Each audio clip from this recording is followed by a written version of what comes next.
Good afternoon, everyone, and welcome to the Art Institute of Chicago.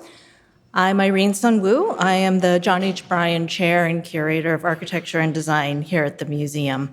And I'm so pleased that you could all join us for today's program, which is held in conjunction with the exhibition Germane Barnes, Columnar Disorder. The show is located in the Modern Wing Gallery 283 and is closing on January 27th, so I hope you all get a chance to see it today if you haven't already. And before we begin, I kindly ask that you please silence your mobile devices. So in Columnar Disorder, architect Germane Barnes challenges long-standing Eurocentric historical narratives about the origins of architecture. And he does so by imagining a past and a future in which architectural principles are shaped by the experiences of the African diaspora. And more specifically, as you'll hear today, he uses the column, which is a fundamental element of building, to shape a new architectural worldview that centers Black values and histories. The show focuses on 3 new columns that Germane has designed, which appear throughout the exhibition in different media, including drawing, sculpture, and material experiments. And truly, one of the most spectacular and touching works in the exhibition is Identity Column 3, a stunning woven work created in collaboration with Chicago-based artist SHENEQUA, one of our esteemed speakers today. She'll be reflecting on this work and the exhibition in conversation with scholar and artist Nnaemeka Ekwelum. But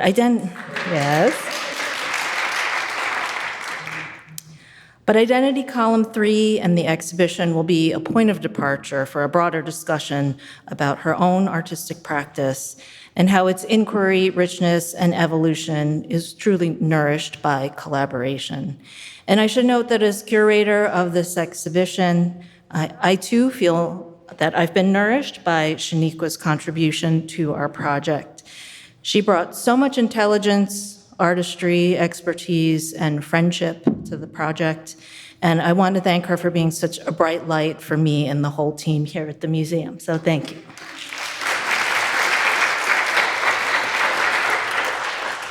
So now just brief introductions for our 2 speakers. SHENEQUA is an Afro-Caribbean multidisciplinary artist and a teaching artist who received her master's degree of design in the Department of Fashion, Body, and Garment here at the School of the Art Institute of Chicago under the mentorship of Nick Cave. As the founder of Weave Your Dreams into Reality Studios, she shares her stories with the world one thread at a time, drawing on the craft of weaving, her familial background, conversations, and her experiences from Ghana. Nnaemeka Ekwelum is a transnational and multidisciplinary researcher, artist, curator, and educator from Boston. As a PhD candidate in the Department of Black Studies at Northwestern University, his scholarly and creative work examine how friendship and collaborative art making can help to amplify social and cultural narratives that thoughtfully respond to the political conditions of Black life globally. Now, please join me in welcoming SHENEQUA and Nnaemeka. Hey, friend. Can you all? Okay, yeah. Hey, friend. Hello, friend. Good morning, or good afternoon. Good afternoon. Good afternoon. Thank you all for joining us on a sunny but cold winter day. Yes. Really excited to have you here. Irene, thank you for that introduction and just for your leadership in curating this exhibition. Mel, Miguel, Megan, thank you all for your support. And also to Claire Warner of Volume Gallery here. Who connected SHENEQUA to this project as well. So thank you all for that support. I would be remiss to not also thank SHENEQUA for this opportunity, for extending this invitation for me to participate and be in conversation with you, especially as a friend who has been able to bear witness to your journey at so many points of since knowing you. And so I'm excited to be in conversation there. And then also to thank Germane Barnes, who is the catalyst of this Yes. whole experience, who literally has set the stage for this conversation. Absolutely. Shout out Germane. So very excited to see that. And please, if you have an opportunity once we are done with this talk to go see the exhibition upstairs, please do so. It's open until January 27th. Correct. So we have some time, but it's a beautiful, beautiful exhibition. And we'll kind of talk a little bit about it through our conversation today too. Absolutely. But I wanted to start by focusing on your contribution. So this is SHENEQUA's contribution to the exhibition here on the left side of the screen, identity column number 3. Yes. And I just want to start by maybe asking you how it feels to see your work featured in this way, especially as someone who's been in this for a minute now. You've been making art since you were a kid, and developing and growing your career over time. Yes. What does this moment feel like for you? I am filled with gratitude. I have manifested this opportunity. I remember coming to the Art Institute, seeing what's on the walls, not seeing what's on the walls, and wanting a voice such as mine, such as my people, to be heard and seen. So for Germane and Irene to open up this opportunity for me, it seemed very fitting. We were very much aligned in that idea. So I am just overwhelmed with gratitude, joy, still processing this, even though it's been up for some time now. Every time I look at the piece, I see something new in it, and I'm just super grateful. I also think it's really profound. I've been thinking a lot about the work of Faith Ringgold, often just as I'm working on my dissertation, but other Black women artists who often don't get a moment to be celebrated or they have visibility in their practice in this way.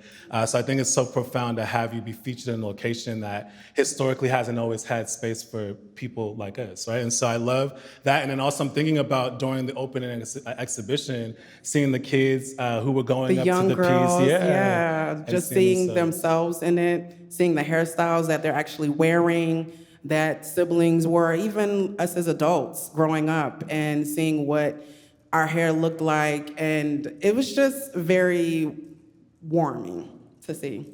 I love it. So one of the things when I was talking to Germane in preparation for this conversation, there are many things at play in this exhibition, a lot of different themes that he's trying to amplify through the work, but it was clear that collaboration is a really big one, not just through his industry of architecture where people tend to want to kind of promote or amplify this idea of the singular genius, the singular architect, and he's kind of like, we work as a team. There's just too many people that make these things happen, but also amplifying the role of creatives within the creative process working together as well too.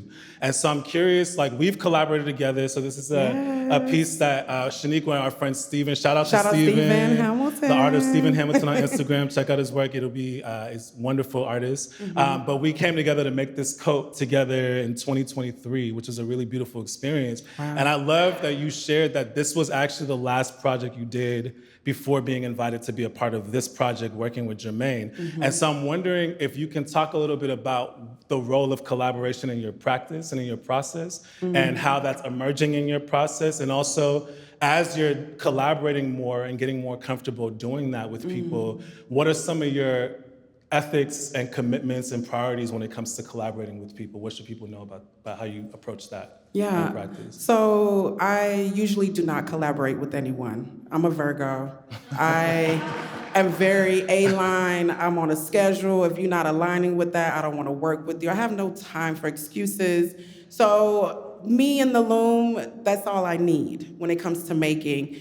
But as I've gotten older and learned how to rest, how to prioritize the need for my body, self-care within all of that, I realized that collaboration is not a bad thing. You just have to figure out what boundaries to set and what intention you want when collaborating with someone.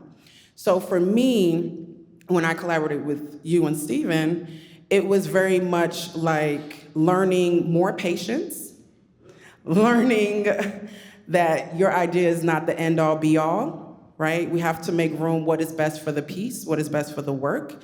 Open-mindedness to other ideas and perspectives was very important to me. And I feel more than anything, transparency.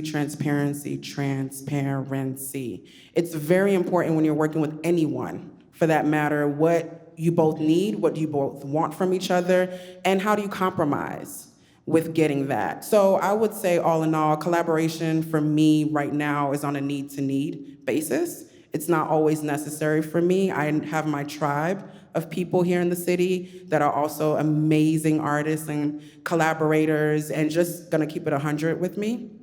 And I know who to call on for that, and how to move forth in being the best person to collaborate with as well. Not just what I want from somebody, but how also can I contribute to that collaboration.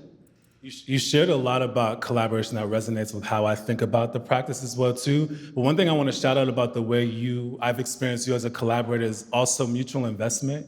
I think that Yeah, because I'm a Virgo. you know, but We put in that work, honey. Right, when we collaborated, it was an idea that I proposed to you and Steven. Yes. And sometimes I worry that I'm like, well, I don't want people to see it as like you're doing me a favor. It's like I want us to be building something together. And you really took that and ran with it. And you really Because took it as it's your an investment own. on both sides. Yeah. It's not just your work, it's our work. Right. And I think that is a thing that people tend to not focus on sometimes when you're in it or when you're disagreeing with somebody. It's not about you, it's about both of us and how can we show up, because we're not gonna give 50-50. You know, there were definitely times you could give 30, I could get 70%, vice versa, you know, and then sometimes we just need a break from each other as well, right? To check in, sometimes to go out to get something to eat, breathe in and out. So just understanding the person you're collaborating with. And I think what was helpful was that we were already friends going in. And I think that the goal for you was to work with your friends and collaborate with your friends, which stretched and molded us. We got closer through that experience, and sometimes you don't get closer with your friends. Yeah. You know? Yeah. But it helps to clarify who your people are sometimes too, or where you're aligned. So I know we're not going to focus too much on the exhibition at large upstairs, but I really do encourage you all to go see it once this talk is over at some point before the show ends. But I did feel like it was necessary to kind of just anchor a little bit about what the intervention that Germane is staging, because it relates to the conversation we're going to have too. I'm not an architect, so what I'm about to share is just my limited knowledge of this, but... I'm not either. You might be closer to me though now that you've contributed to this show.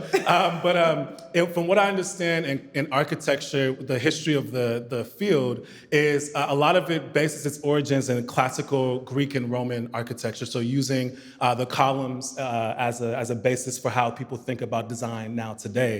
And so I guess Germane had a residency in Italy some years back. And when he was there, he noticed from what he was learning and studying there that there was a lot of cross-pollination between African civilizations where the first columns actually existed and between Greek and Roman cultures. And a lot of that history was elided and erased from the conversation of the history of architecture. So using these column orders, which is just kind of the structure of how these columns are made, he then created his own columnar disorder. So using themes of the Black diaspora, things that he interprets as relevant and resonant with the Black diasporic experience, to create his own column, so identity, labor, and migration. And so that's what you'll see upstairs, is the exhibition is structured around those three things. It's really remarkable. It is. Yeah, and so for the rest of this talk, we're gonna actually structure the conversation around these three themes, thinking about how SHENEQUA's work and practice fits within those three different buckets of information. So we'll start with migration. Yeah. And just really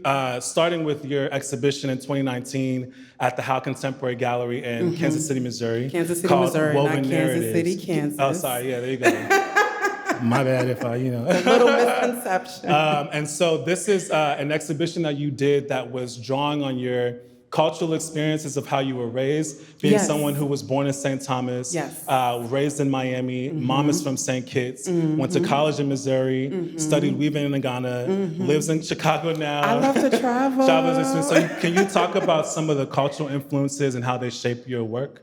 Absolutely. So with Woven Narratives specifically, this was a very pivotal moment in time for me. I believe I just graduated not too long. Well, a couple years later, I was trying to figure myself out. You know, I always ask myself, what does it mean to be an artist? I think it's very important as creatives to kind of check back in with ourselves because things change. And for me, knowing that I did quite a bit leading up to this, recently coming back from Ghana, coming back to Missouri, being in Charlotte, being at Charlotte Street Studios, where I was able to have the opportunity to have a free studio space for a year to make and create. And then living life, not going back to school immediately, taking that year off. It was very important for me to figure out what story do I want to tell now? Because I'm given this opportunity to have this solo show, and I really wanted it to be big. I wanted to expand scale-wise with the work. And it does speak specifically to my Caribbean background. As Nnaemeka just stated, I grew up in a Caribbean household, a single-parent mother household. My mom is from St. Kitts and Nevis, Eastern Caribbean Islands, born in St. Thomas, the U.S. Virgin Islands. Grandmother's from St. Martin on the French side. And being in Ghana really set a tone for me to know that I'm in the right place, because it's very similar to the Caribbean based off of the mannerism, the craft, how they take education very important, and just the way that they lived. In America, we take things very seriously that should not be taken seriously, and they are very big on family there. So I really wanted to talk more about that with Woven Narratives, and going into its carnival, the piece you see in front of you, this is a true testament, sort of like my big quilt. So here you see different textiles I wove alongside master weaver Sebastian Dai in Ghana, West Africa, which I had the amazing opportunity through the Center for Craft based in Asheville, North Carolina, who I'm also on the board of currently. They awarded me right before I took my finals. I got the call in undergrad, $15,000 to go to Ghana, West Africa to learn traditional Ghanaian textiles.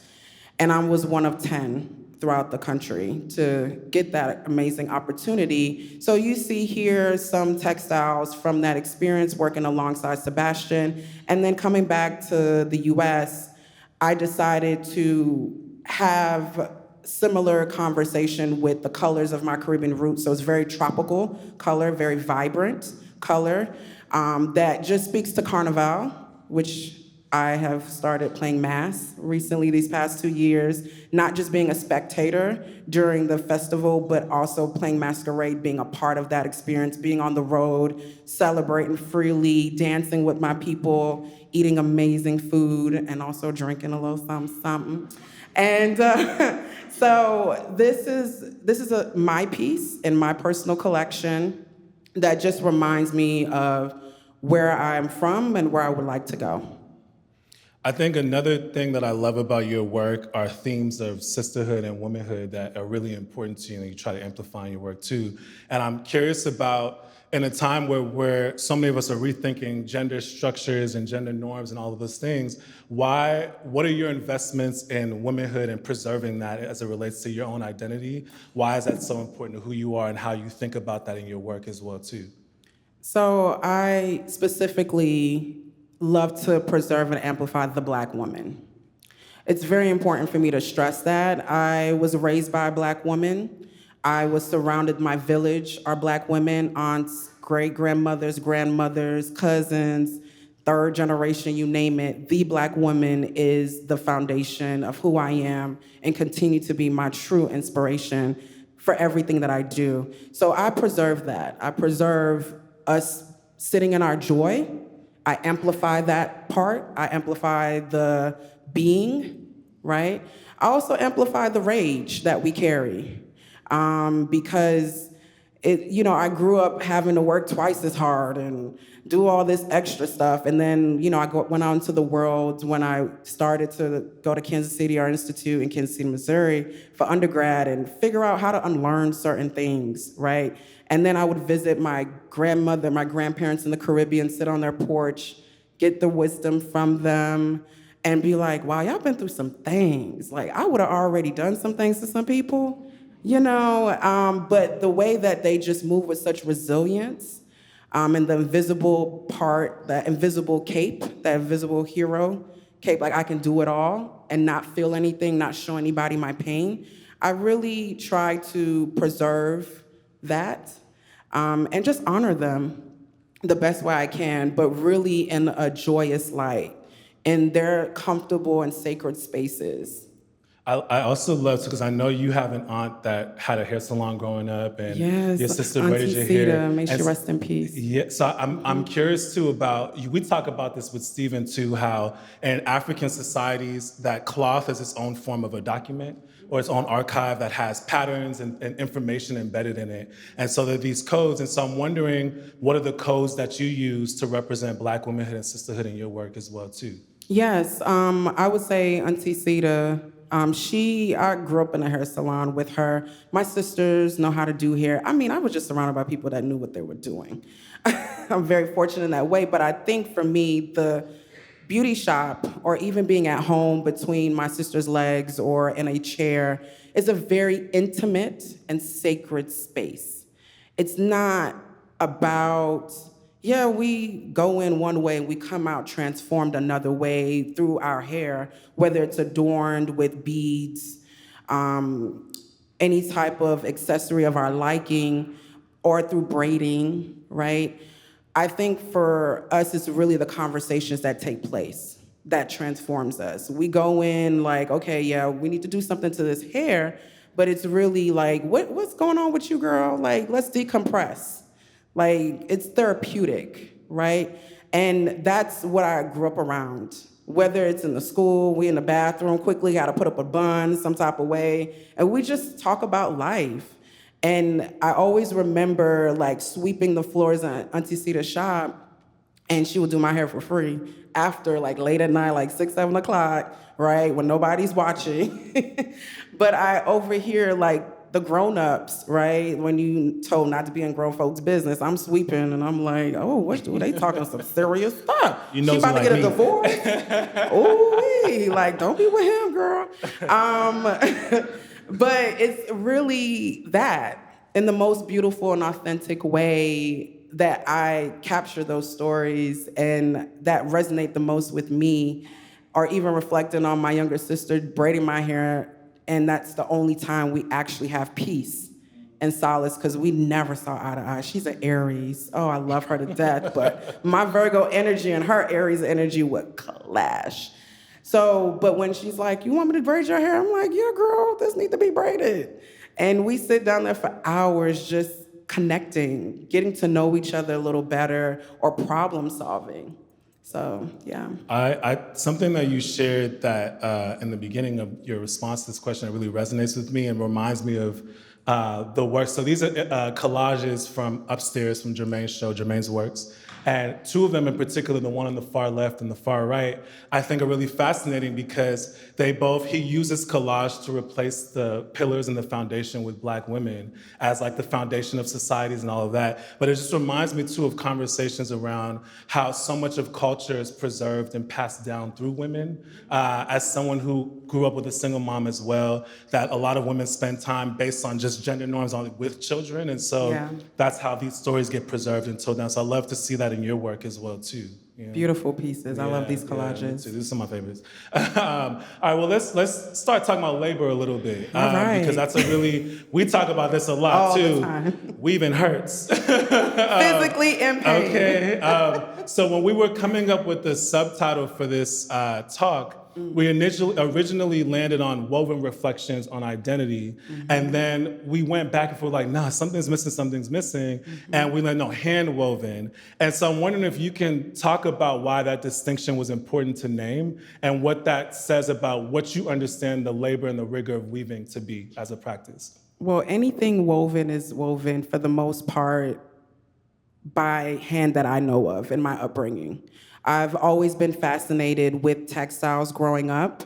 In fact, when I was a teenager, I would always look through magazines and look at what I thought were prints and found out there were actually woven cloth.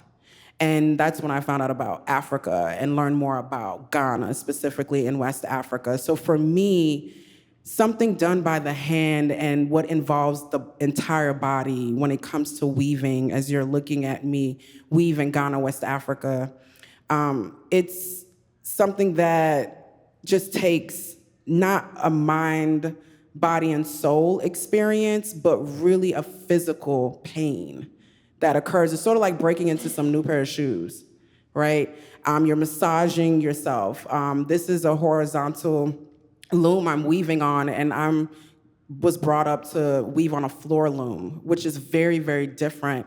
So here I am with this hand-carved loom made specifically for my body, because in Africa, specifically in Ghana, from what I know, men are traditionally weavers, not women. So they build it for men. So I got big thighs, I got a little stomach. So the beam kept rubbing, like literally like fire, rubbing against my skin.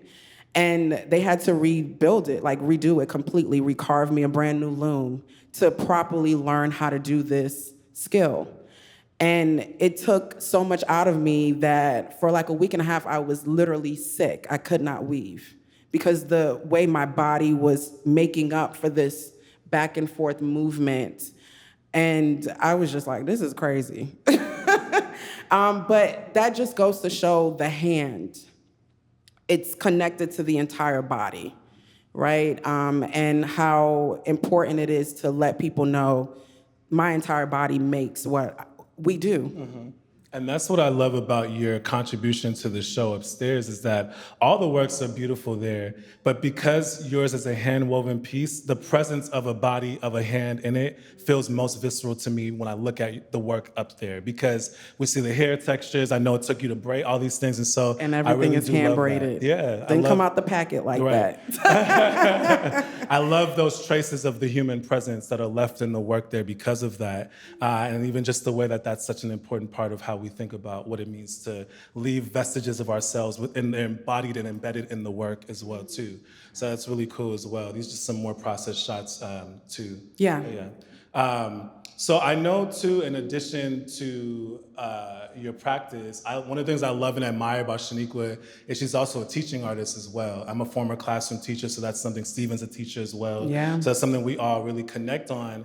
And something that Germane said at the opening exhibition, the talk that he gave in September, really resonated and made me think about a question for you that I'm really. So he said, as an architect, he doesn't necessarily think that he's just making buildings. He more so sees himself as building spaces for people to practice and rehearse their rituals, which I thought was a really beautiful way to describe very poetic. his process. And so when I think about you as a teaching artist, I feel like you are engaging with young people and learners across all age groups to help them figure out what their rituals are, right? Like what their rituals for Absolutely. survival and like just figuring out how to navigate the world. So can you talk a little bit about your teaching practice and why it's so important for you to be a teacher alongside your career as an artist as well? And do you even see this as separate things or not? Okay, first and foremost, they're not separate. They might be separate in the act of doing it, but they definitely coincide with my practice. And it's very important for me to stress that. I would not be doing this if I did not enjoy doing it. It's very hard to be a teacher. I tip my hats off to every single educator, especially during these times. I could remember growing up, I loved school. I loved school to the point I would do people's homework. Girl. Okay, I love school to the point that I will cry when I got a B as a grade. Not the report card, because I made straight A's.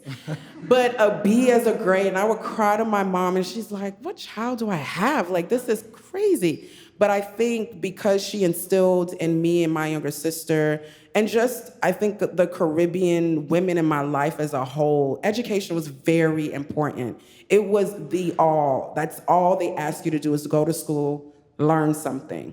My mom never asked me to work a day in my life while I was as a kid. It was really go to school and be somebody, learn something new. And she would actually quiz me every day growing up about it. So being a part of that and wanting to know more, I knew, okay, I have to pass this down to somebody, and preferably youth. It's very important for me to stress that they're the next generation. Yes, I can mold and be around adults, and that's cool, but it's something about young kids that remind me not to take life so seriously, because Lord knows, people that know me, I do take it very serious. But at the same time, I wanted them to know that they have a voice that deserves to be heard. I walk into the room all the time, whether it's during school, after school, some other new school. What do you need? What do you want from me? because I know what I'm bringing to the table, but what do you want me to teach you? And it's important to ask kids that. It's an exchange. I'm not talking at you, we're having a conversation. And I strive to use my skill set through art, through being a creative. So I'm not just teaching them like how to weave, like that's not the goal at all. The goal is to try to figure out what your story is and how do you best share that with the world? How do you better understand yourself? So me working primarily with two nonprofits here in the city, Chicago Arts Partnership and Education and Changing Worlds, they absolutely from day one support artists. We're number one. And they allow us to go into the public school system here in Chicago and collaborate with academic teachers. So I've been working and collaborating with teachers such as Letitia Pineda, Tracy Netter, Sherry Mixon, the list goes on and on. Please don't hurt me, y'all. I love y'all, but this is what comes to mind right now as far as names. But they truly support what I bring to the table, going back to that trust and that love for what, not only artistically what I do, but the message. Because I talk a lot to these kids. I'm not just like, all right, this is the assignment, do this. No, I'm going to each student, I'm sitting down with them because everybody has different learning abilities, correct? Some people are more visual, some students are more, you talk to them. Some of them you gotta do both, some of them you gotta create something else that captures their attention. So it's been a roller coaster ride. I've been doing this for over a decade. I started very young. I want to say probably 19, 20 doing this work, and I'm 32 now. Feels like forever. But they continue to teach me, and I bring those teachings into the studio when I'm making, and I try to find ways to allow the audience access to the work through that. And I feel like I've benefited from that too. I still remember a time you and Steven did a studio visit with me and I was showing you my woven stuff and you were like, now I'm curious about like what it means if you took this and threw it in the thing of hot water, how would it burn? I was like, why would I ever do that? But I feel like you were trying to teach me how to be less precious about the work in order to experiment. I remember the first day I cut up my weaving. Yeah. I was like, I just wove this for how long? And I remember Erica Hansen, who initially taught me how to weave, was like, cut this up, girl. Sew it back together. Anybody else would have caught a heart attack, and I'm looking at her like, girl, I'm not cutting this one up, but I'll cut the next one up. Right. You know, but it's important to do that. It's important to undo, redo, cut, paste, rearrange. You know, all my artists and creatives know. Yeah, study your work. Something else comes out of that. Yeah. And I think what I really do admire that you hold on to teaching as an important part of your practice, because I think it puts you in a lineage and legacy of other contemporary Black artists who have also done that. Like I think about Margaret Burroughs, I think about Benny Andrews, I think about Faith Ringgold, all these folks who really teaching was such an important part of their practice in a way that we don't hear artists talk about necessarily in the same way today. So I just really admire that, and I'm glad that that's something that's still a really important part of your identity. And so speaking on identity, this is our last section before we open it up for questions that you all might have. I am really, during the pandemic, so many of us were, myself included, making art in response to our experiences of grief, right? And my stuff was sad. Like it was just, the world was... It was a heavy time. Okay. And I feel like in addition to you making work on grief, I noticed you also making works about family and about connection, especially in a time where so many people couldn't be with their families during these times. And so can you talk about this series of custom image-based works that you started doing during that time and how it kind of reflects the role that family plays in your identity and your practice as an artist too? Absolutely. So Myth Family came from this piece actually that you're looking at now. I produced this piece of my niece, Manaya, and I at her christening. And for me, this was during grad school, actually. And this was a very pivotal point. I had a lot of pivotal points in my life. This was a pivotal point from first year to second year.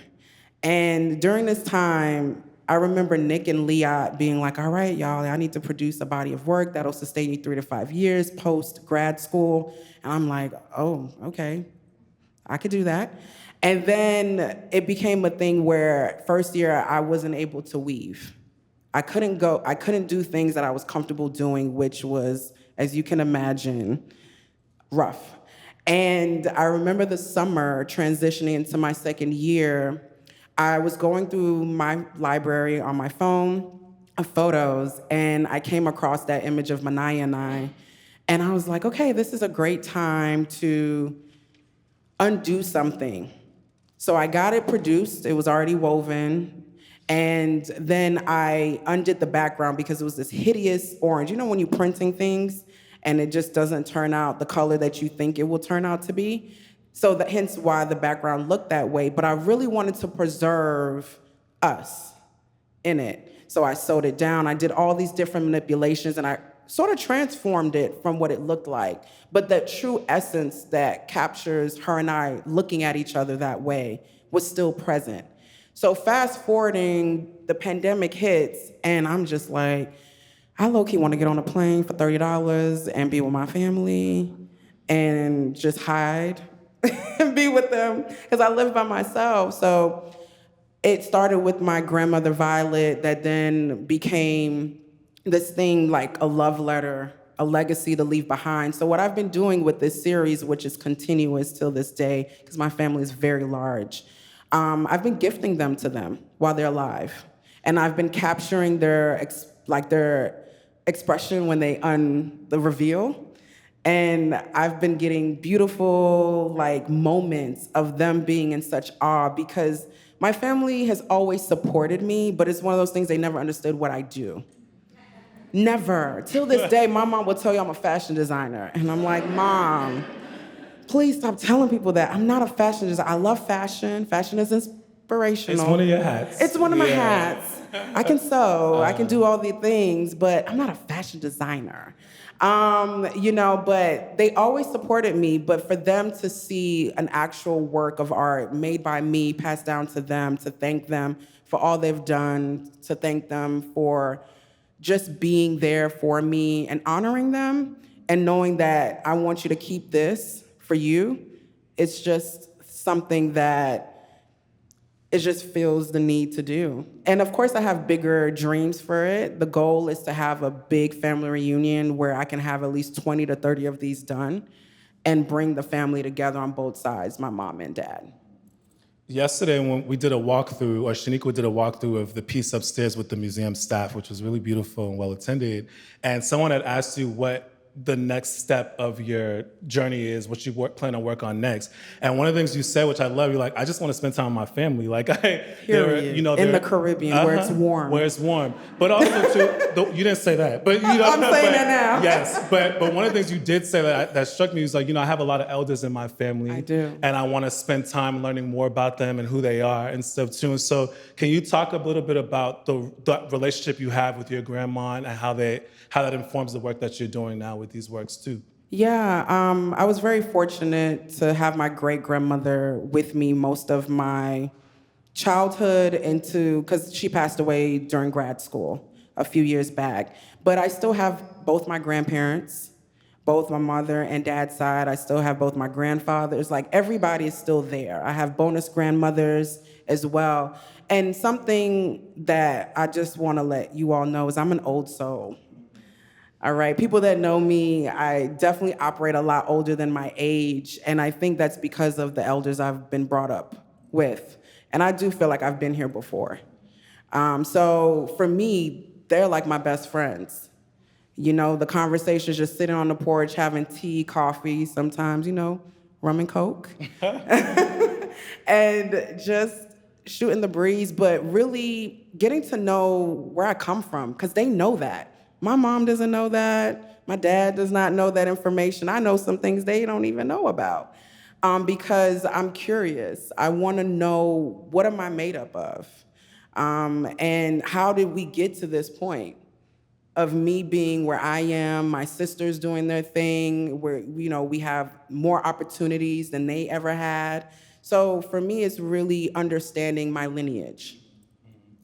I want to end with one question that I'm excited to talk to you about.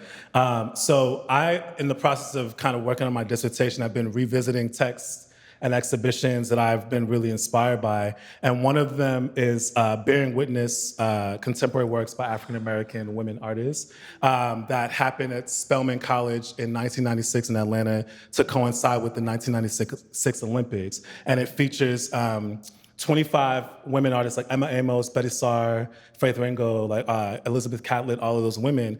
And there's a quote from Faith Ringo in there that I think that the one that's on the screen here really resonates with what I've heard, how I've heard you and Germane talk about the particular piece, well, the exhibition as a whole, but the piece that you all did together for this space of making sure it was unapologetically what you felt like it meant to be a Black person in a space in the world generally.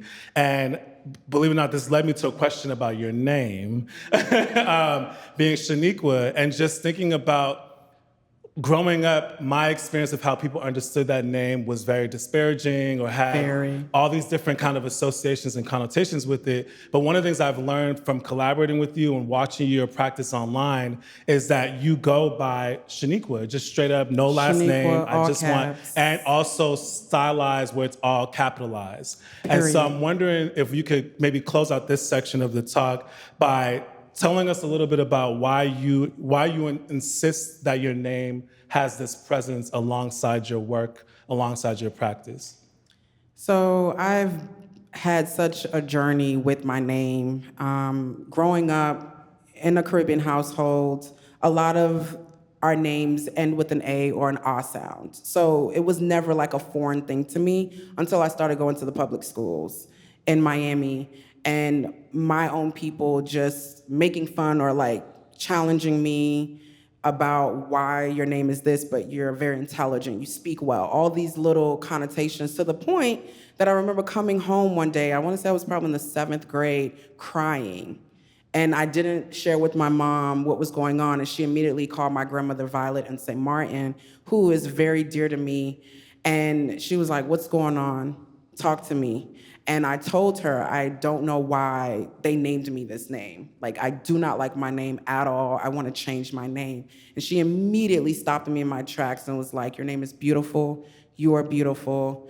Your dad named you." And I was like, why he named me? And you know, man. That part. And it's so funny because a few days ago, I called my dad and I'm like, "Dad, why you named me this name?" And he was like, "It's funny you asking me that because your sister Monisha asked me the same thing, why you named me this ghetto name, right?" And she used that same term, that exact terminology. And he just was like, "I didn't think, like, these are beautiful names. What are you talking about?"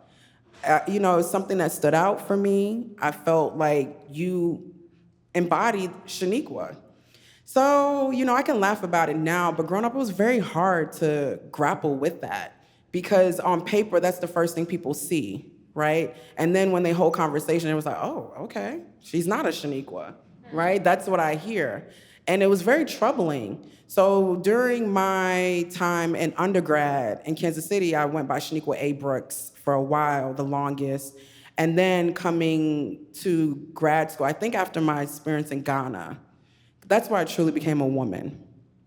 And I came back here to the US, and here I am in Chicago. And, you know, as artists, we go through rebranding, we figuring things out. And that was just another point for me. And I was like, you know what? Forget this. I'm gonna own my name. I'm going to take up space.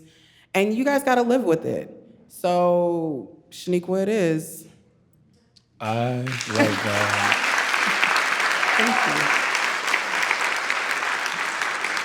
I love that, and I'm also grateful that you felt comfortable talking about that, because I know it's a thing very vulnerable. I didn't cry. But I think it's important that people understand that that's part of your journey and your story as well. I remember when we were working on the exhibition kind of information for the Southside Community Arts Center, I had put SHENEQUA and then quotation SHENEQUA And like this, and Brooks, and she was frustrated. I was like, It's just SHENEQUA. I was like, okay. So I really love that you've gotten to a point in your life and in your career Yes. where you feel comfortable taking up space in this kind of way. Thanks to the Black woman in my life. Yeah, and not even to correct the narrative about what it is, but to say this is just what it is, you That's know? it. And so I really appreciate that. So I think we have time for, we can talk all day.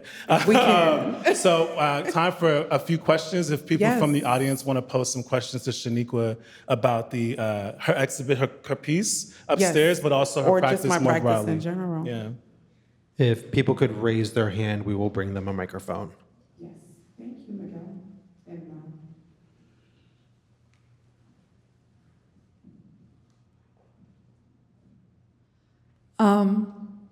The conversation about identity and lineage and diaspora has me thinking about the weight of home. And I have curiosity about what home means and feels like in mind and body and spirit,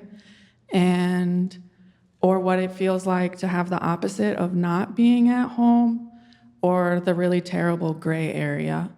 So I'd like to just hear your reflections on that really, I don't know, About home? foundational home. Yeah. That's a great question. Home for me has to be a safe space. I moved around a lot, and I moved on my own accord. So nobody pushed me out anywhere. To this day, my room back home in Miami is a time capsule. It was left exactly how it was when I was in high school. Posters and all. Just the bedding has changed. Because my mom has set a tone of what I'm always welcomed back home. Kansas City, when I moved there for undergrad, I created space of home by having family images up throughout. I had friends of mine, community, right? So for me, home is safe. Home is finding your tribe. I remember speaking to Nnaemeka, I'm ready to leave Chicago for the longest. Anybody that knows me, I'm so ready to leave Chicago. However, I can call Chicago home now because I have a community of people that make me feel safe. And whenever I decide to actually leave, Chicago will always be home. Just like Kansas City will always be home because I had that community. So home, wherever I go, has to make me feel safe. Whether I create it and amplify it with community, but it starts off with the tone of what my family has set for me. We have a question on your left over here.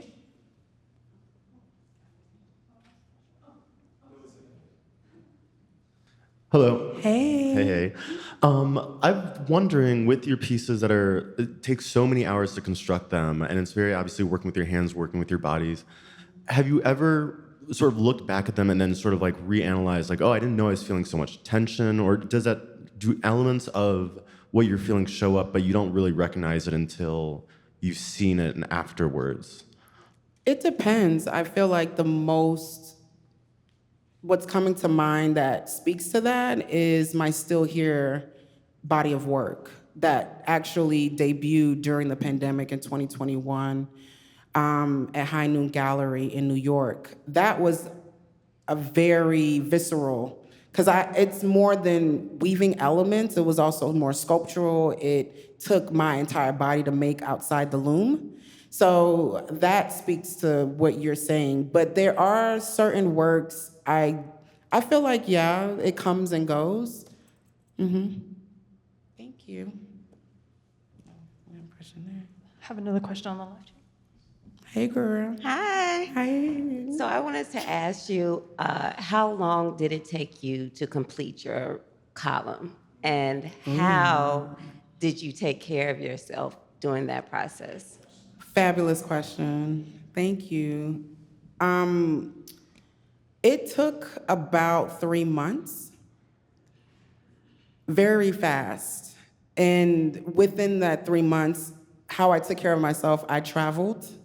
I was in the Caribbean. I was with family. I ate very well, and I rested.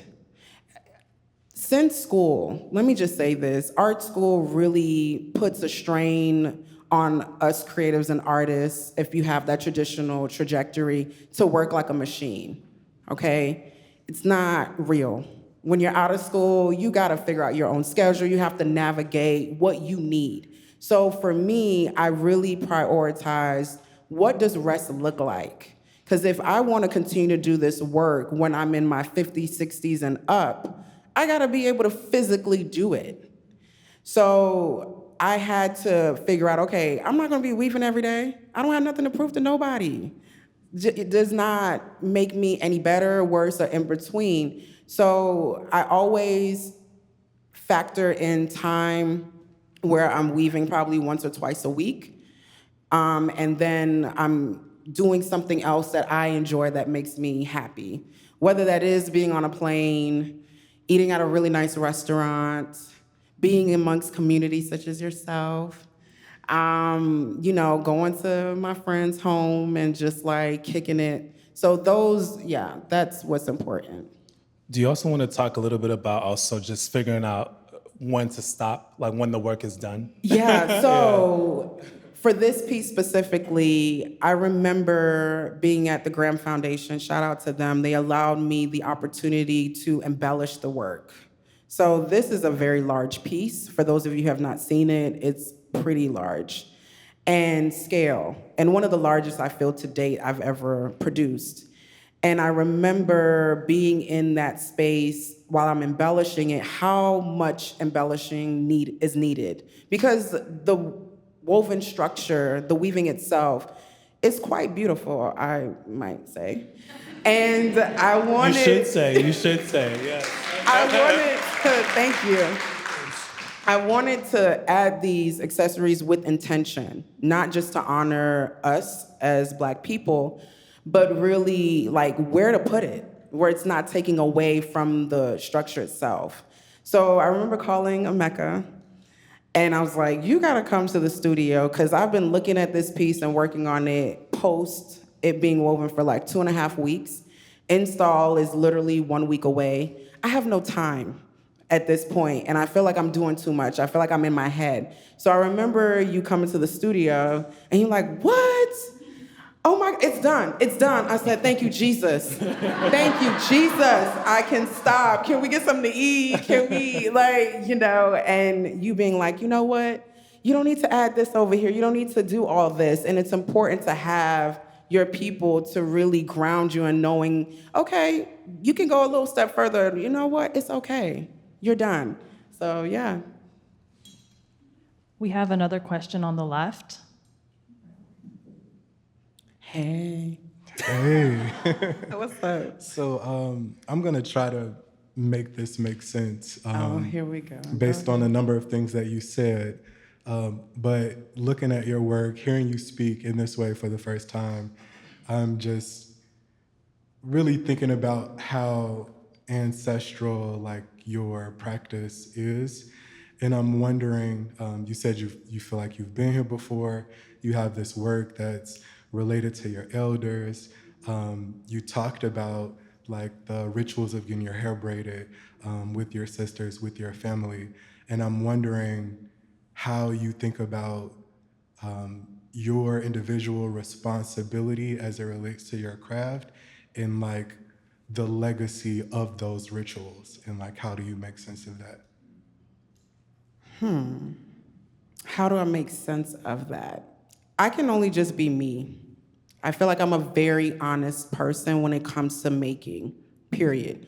I don't pretend. If I do need someone else to collaborate with, to bounce ideas off of, or even literally to bring in their expertise, their skills to the project, so be it. That's needed. But I can only go based off of my life experiences, and I try to make it as present as possible with acknowledging that this has passed down to me. Weaving has never been a thing that's done in my family.